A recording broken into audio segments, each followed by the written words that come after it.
अस्सलामु अलैकुम वरहमतुल्लाहि वबरकातुहू। हज ट्रेनिंग के इस वीडियो में आपका इस्तकबाल है। मेरा नाम मुज़म्मिल हुसैन, मैं पुणे से हज ट्रेनर। इस वीडियो में मैं आपके साथ जो हज की 3 किस्में हैं, 3 टाइप्स ऑफ हज जो हैं, इंशाल्लाह उसके बारे में इंफॉर्मेशन मालूमात शेयर करूँगा। तो जैसे कि आपने जो है अभी तक बहुत सारे ट्रेनिंग प्रोग्राम्स अटेंड किए होंगे, वहाँ पे जो है ये टॉपिक आपके जहनों में आया होगा कि हज की 3 किस्में हैं और आप हज कौन सा कर रहे हैं ये आप डिसाइड कर लीजिए। तो जब ये कहा जाता है कि हाजियों को कि आप कौन सा हज कर रहे हैं आप डिसाइड कर लीजिए, थोड़ा सा जो है हाजी हमारे कन्फ्यूजन में हो जाते हैं कि कभी ये टॉपिक सुना नहीं होता है, तो उनको लगता है कि भाई हम तो हज को जा रहे हैं और हज करने कर वापस आना है, तो इसमें कौन सा हज करना है, ये इसका क्या मतलब है। क्योंकि ये टॉपिक जो है ज़्यादा डिस्कशन में नहीं है और ज़्यादा मालूमात भी नहीं होती है, तो ये कन्फ्यूजन थोड़ा सा जो है वो लाजमी है। लेकिन इसको जो है थोड़ा सा डिटेल में समझना ज़रूरी है, ताकि जो हम हज को जा रहे हैं तो मसले मसाइल हमारे सामने हो और कौन सा हज है तो उसके स्पेसिफिक जो है मसले पढ़े, ताकि किताबों के अंदर भी जो है जब आप मसले मसाइल पढ़ेंगे तो आपको मसले मसाइल जो है इन्हीं 3 हज के एतबार से जो है अलग अलग कैटेगरी में मिलेंगे। तो हमें कौन सा हज करना है और कौन से हज के मसले मसाइल पढ़ने हैं, ये हमें किताबों में समझना जो है ज़रूरी है। तो उसी ताल्लुक़ से जो है कुछ इसमें टर्मिनोलॉजीज़ भी हैं, कुछ वर्ड्स भी हैं, तो वो भी इंशाल्लाह जो है आपके सामने मैं पेश करूँगा कि कौन से लफ्ज़ का क्या मतलब होता है। तो देखिए, हज जो होता है वो 3 टाइप का होता है। तो सबसे पहला जो है वो हज है जो हज तमत्तो है, दूसरा जो हज है वो हज क़िरान है, और तीसरा जो हज है वो हज इफ़राद है। तो ये 3 किस्म का हज है, हज तमत्तो, हज क़िरान और हज इफ़राद। ये 3 नाम जो है आप पहले जहन में रखें। और फिर इन 3 में से हज हमें कौन सा करना है, तो पहले जो है तीनों हज की जो है कैटेगरी आप समझ लीजिए कि किस में क्या है, उसके एतबार से जो है आप डिसाइड कर लीजिए। तो सबसे पहला जो हज है वो हज तमत्तो है, और जो इंडिया से हमारे हाजी जाते हैं जिनको आफाकी कहते हैं, तो 90-95% जो हुज्जाज इकराम है हज तमत्तो करते हैं। अभी किताबों के अंदर जो है आपको आफाकी ये वर्ड काफ़ी बार पढ़ने मिलेगा। तो आफाकी का मतलब क्या है? आफाकी का मतलब ये है कि वो लोग जो मिकात की बाउंड्री से बाहर रहते हैं। अभी मिकात की बाउंड्री क्या है? मिकात वो तमाम 5-6 जगहें हैं जहाँ से जो है मक्का में इंटर करने के पहले हुज्जाज इकराम को एहराम की हालत में होना ज़रूरी है। तो एहराम की हालत मतलब कि जो मर्द की जो 2 चादरें हैं उसको वो होना ज़रूरी है, नियत का करना ज़रूरी है और तलबिया का पढ़ना ज़रूरी है। तो ये जो 5 मिकात हैं इनमें से जो है ज़रूरी है। जब इंडिया से जो है फ़्लाइट जिद्दा को जाएगी मक्का के लिए, तो वहाँ भी जो मिकात लगती है उसको यलमलम कहते हैं। और जब हुज्जाज इकराम की फ़्लाइट मदीना को है और मदीना से जब जो है मक्का की तरफ जाएगी, तो वहाँ जो मिकात है वो ज़ुल्हुलैफ़ा है। तो जब इंडिया से हमारे हाजी मक्का को जाएंगे वाया जिद्दा, तो उनको एहराम की हालत में होना ज़रूरी है, क्योंकि जो मिकात लगती है यलमलम वो ऑन द वे फ़्लाइट में लगती है। तो आपको इसीलिए एहराम फ़्लाइट में ही जो है एहराम की हालत में रहना और एहराम की नियत करना ज़रूरी है। लेकिन जब मदीना से आप मक्का की तरफ जाएंगे, वहाँ पे मीकात लगती है ज़ुल्हुलैफ़ा, तो इसलिए जो है आपको वहाँ मदीना से जो है एहराम की हालत में आपको वहाँ पे जाना ज़रूरी है।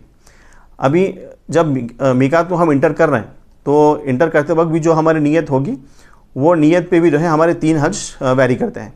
तो जैसे मैंने बताया कि हज तमत्तो है, तो हम जब मीकात में इंटर करेंगे तो हमारी जो पहली नीयत होगी वो उम्रा की होगी। यानी हम नियत करेंगे कि अल्लाह मैं उम्रा की नियत करती हूँ, आसान फरमा, कबूल फरमा। अरबी में आती है अरबी में पढ़ें, नहीं तो उर्दू में भी नियत कर सकते हैं। तो हम जो है मक्का पहुँचेंगे, मक्का में जो है वो होटल पे पहुँचे, सामान रखा, आराम किया, आराम करके जो है वो मस्जिद हरम गए, वहाँ पे तवाफ़ किया, सफ़ा मरवा सई की, बालों को हलक किया। मर्दों ने भी जो है अपने बालों को हलक किया, औरतों ने भी जो है अपने बालों को चोटी पर रख के जो है वो बाल काट दिए। उसके बाद जो है एहराम की पाबंदियों से बाहर निकल गए। फिर उसके बाद हज के दिनों का इंतज़ार करेंगे। हज के दिन जब शुरू होंगे तो वापस जो है एहराम पहनेंगे। हज के दिन क्या है कि इस्लामी कैलेंडर के एतबार से जो है जो आखिरी महीना है, 12वां महीना ज़ुल्हिज्जा, उसके जो 5 दिन हैं 8, 9, 10, 11, 12, तो ये 5 दिनों में जो है हज होता है। तो 8वीं तारीख को जो है वापस आपको एहराम पहनना है। 8वीं को पढ़ लीजिए, फिर 7वीं को एहराम पहन लीजिए, क्योंकि हाजियों को जो है 1 दिन पहले ही मिना लिया जाता है।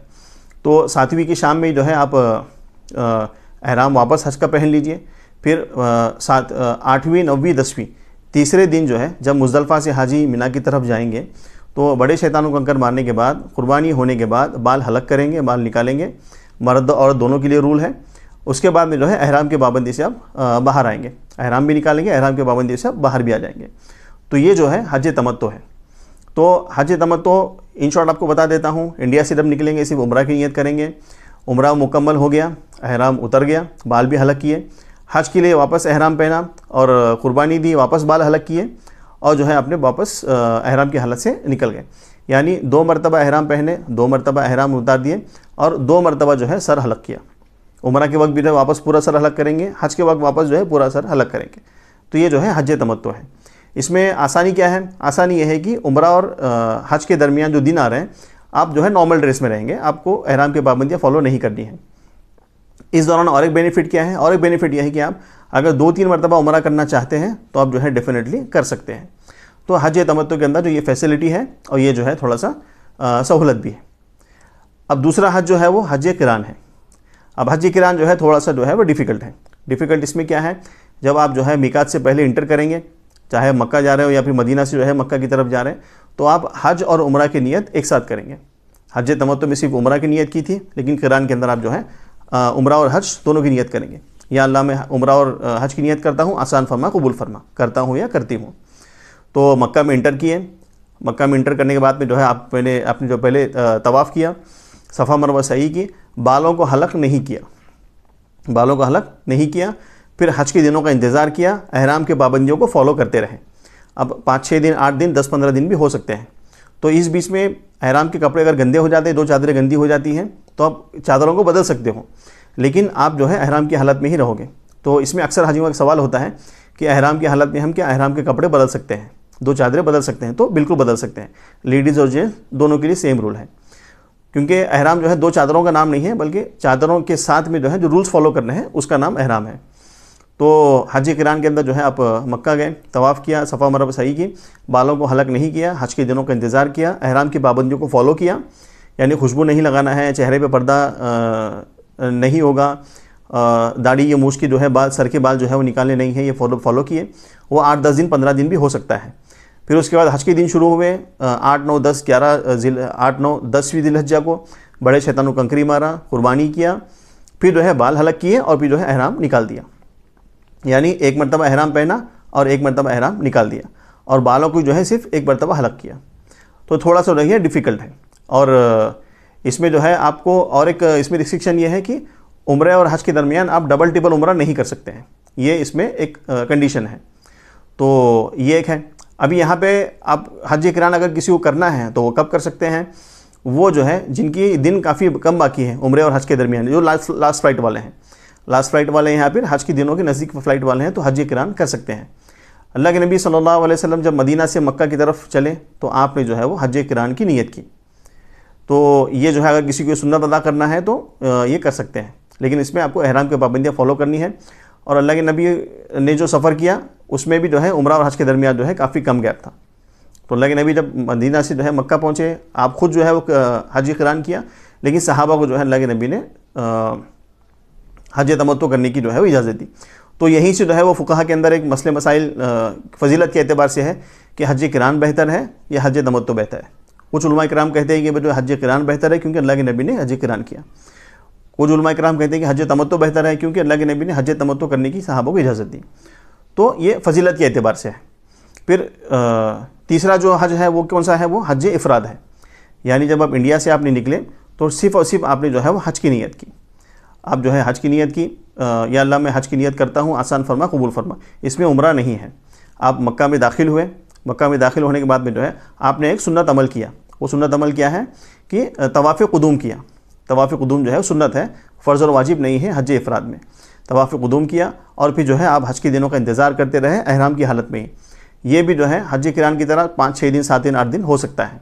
फिर आप जो है वो हज के दिन शुरू हुए, 8 ज़िलहज्जा, 9 ज़िलहज्जा, 10 ज़िलहज्जा हुई, आप बड़े शैतानों को कंकर मारा और आपने जो है बालों को हलक किया और जो है एहराम निकाल दिया। यहाँ पे हज इफ़राद में कुर्बानी ज़रूरी नहीं है। तो ये बात जो है थोड़ा सा ख्याल रहे। तो अभी जो हज कमेटी का चल रहा है यस नो का कुर्बानी का, तो यहाँ भी जो है कुछ लोगों का सवाल था कि हम हज इफ़राद कर लेते हैं तो वहाँ पे तो कुर्बानी देने की ज़रूरत ही नहीं है। तो देखिए बिल्कुल आप कर सकते हैं, लेकिन आपको कंडीशन फॉलो करनी है। मान लीजिए कि हज आपकी मक्का एंट्री के बाद और हज के दिनों में 8-10 दिन, 15 दिन का आपका गैप है, तो आपको इतने पूरे दिन आपको एहराम की पाबंदियों में रहना पड़ेगा। अगर आपकी कोई पाबंदी छूट जाती है, आप पे जो है दम वाजिब हो जाएगा, यानी जो कुर्बानी को बचाने के लिए आप देख रहे थे वो दम में जो है आपकी कुर्बानी चली गई। तो ये जो है थोड़ा कंडीशन है। तो इसी एतबार से जो है ये 3 हज हैं, तमत्तु, क़िरान और इफ़राद। तो मैंने सोचा कि जो है इस पर वीडियो बनाया जाए ताकि जो है वो थोड़ा सा क्लैरिफिकेशन मिले और हज को जाने के पहले मसले मसाइल जो है वो क्लियर हों, ताकि जो तमत्तु वाले हैं वो क़िरान के मसले फॉलो ना करें। कुछ लोग आपको क़िरान करने वाले मिलेंगे, आप जो है उनको फॉलो करने लग जाएंगे, क्योंकि पता नहीं होगा कि वो भी एक अलग टाइप का हज है, उसके रूल्स एंड रेगुलेशन अलग हैं। और कुछ लोग जो है इफ़राद कर रहे हैं, फिर क़िरान वाले जो है उनके इफ़राद को फॉलो कर रहे हैं। अरे उन्होंने तो कुर्बानी नहीं की, हम तो कुर्बानी कर रहे हैं, ये वो सब ये मसले मसाइल होते हैं। इससे जो है आप इंडिया से जाने से पहले जो है आप किताबों को मुताला करें। 2 किताबें आपको रिकमेंड करूँगा मैं, स्क्रीन पे आपको दिखा रहा हूँ, अनवार मनासिक हज और जो है मौलिमुल हुज्जाज। ये उर्दू में है, जिनको उर्दू आती है अच्छी बात है, जिनको उर्दू नहीं आती है वो उर्दू जानने वालों से जो है वो थोड़ा सा जान ले, मसले मसाइल को समझ लें, ताकि यहाँ से जो है वो आपको हज करने में आसानी होगी। तो ये 3 किस्म का हज है। उम्मीद करता हूँ कि इससे जो है आपको जानकारी भी होगी, और कुछ भी डिसीजन लेने के पहले जो है वो उलमा किराम के राब्ते में रहें, इन तीनों हज को जो है अच्छे से समझें। तो इससे जो है इंशाअल्लाह आपको आसानी होगी।